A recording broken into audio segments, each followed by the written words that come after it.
too! I was just getting started! Fuck you, pancreas! Fuck you, cell! Fuck you! Free. Jesus! Holy fuck, what a rush! Do you wanna go? I'm Bianca.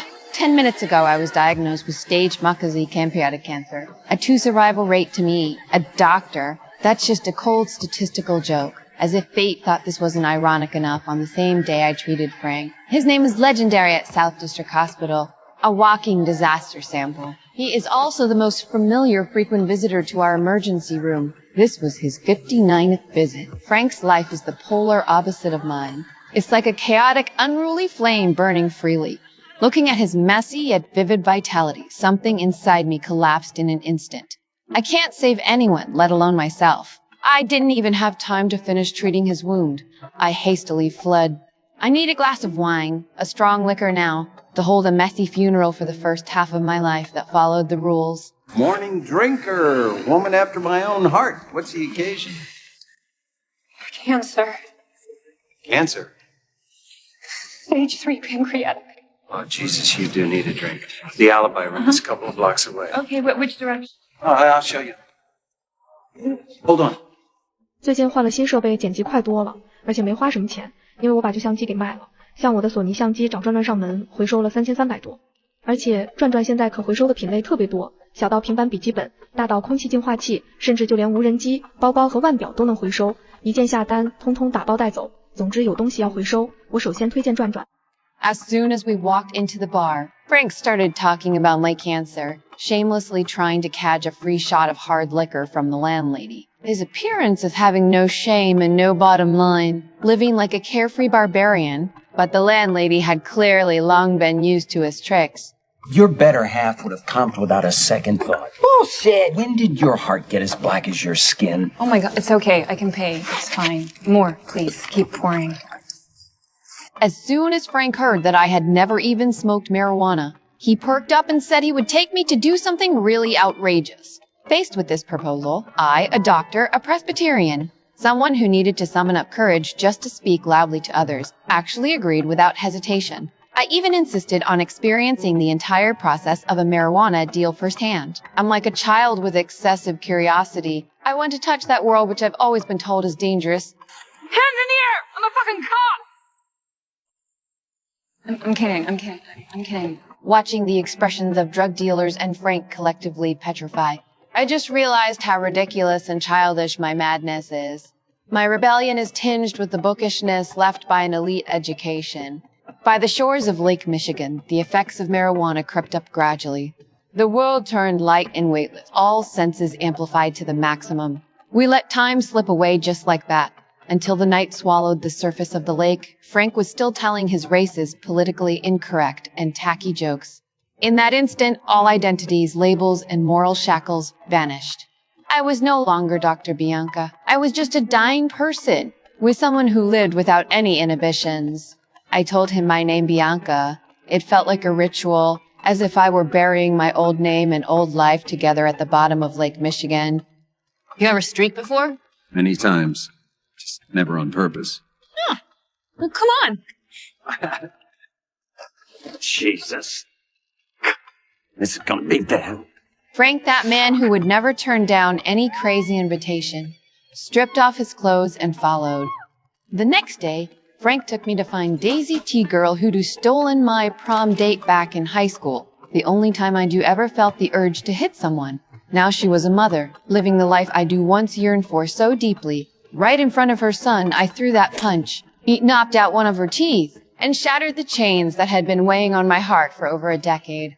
I fled laughing, feeling freer than Adu ever felt before. That night on the bus, I fell asleep with my head resting on Frank's shoulder. I was so tired, yet so content. These 2 days had been more exciting than all my past 30 years combined. He even thoughtfully took me back to my apartment, according to the address on my driver's license. The next morning, the sobriety after the hangover left me. Feeling a bit at a loss, that good girl, Bianca, briefly took the upper hand again. I drove Frank out, as if expelling a virus that shouldn't have appeared in my life. I needed to sort things out, but I didn't even know what exactly I needed to sort out. But Frank actually came back. He stood downstairs with a bunch of flowers, shouting my name like a madman. His words were vulgar and straightforward, yet they carried more power than all of my sister's persuasions combined. Every last drop of gratification out of this world before you croak. I'm your man. Frank, Stick with me, woman. And you will not go gentle into that good night. My family, in the name of love, tried to push me back onto that path of treatment that I feared the most, one filled with pain. But Frank, this shameless drunkard, was promising me exactly what my heart desired. He wouldn't force me to have chemotherapy, wouldn't push me to stay positive, and even more so, wouldn't kidnap me with that heavy kind of love. I had already made up my mind to die. No one could save me. So I chose Frank. Chose that path of revelry leading to the end. but truthfully, I am fighting for my goddamn dignity. Why can't they see that? For whatever it's worth, sounds pretty brave. I have a shelf life. I am aware. Then why are you doing this? Not exactly sure.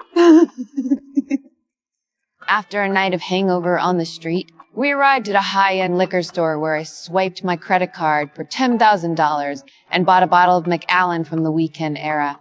As for the repayment date, if I even lived that long. But liquor alone wasn't enough. I dragged him to score some weed, then invite him to experience the ultimate pleasure in front of the roaring train. I wanted to fight impending death with the rush of near death. But this time, Frank hesitated. I thought that we both wanted to be doing something crazy when we go. I was talking about enjoying life. Yeah. Not ending it. I have a brand new liver. I'm not ready to slice it into pieces.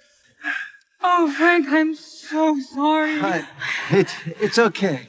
The sex was great. Yeah. In the end, Frank betrayed me. While I was passed out, he used my brand new phone pay as gift from my sister to text my family. When I woke up, surrounded by their expectant, concerned gazes, I didn't feel warm. I felt suffocated. After the anger and disappointment, all that remains in my heart is determination. I pretended to compromise and tricked them into going outside, lured them outside, then escaped through the back door. But I never expected that traitor Frank to be waiting at the alley entrance, insisting he will accompany me to Costa Rica no matter what. Won't let me walk the last stretch alone. Costa Rica, that was my final destination. The air here was humid, carrying the fresh scent of plants after rain. Yet even the easily accessible painkillers here could no longer dull the bone-deep agony of pancreatic cancer.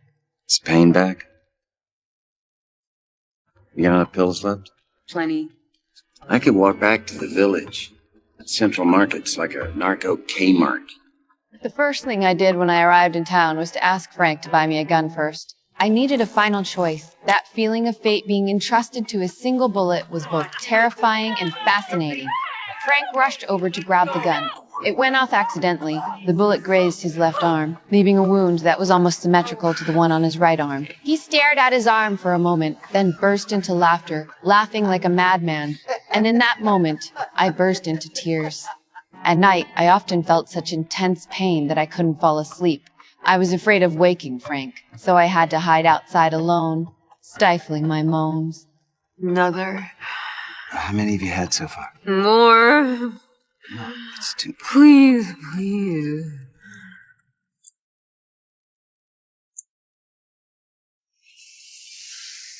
I couldn't do it.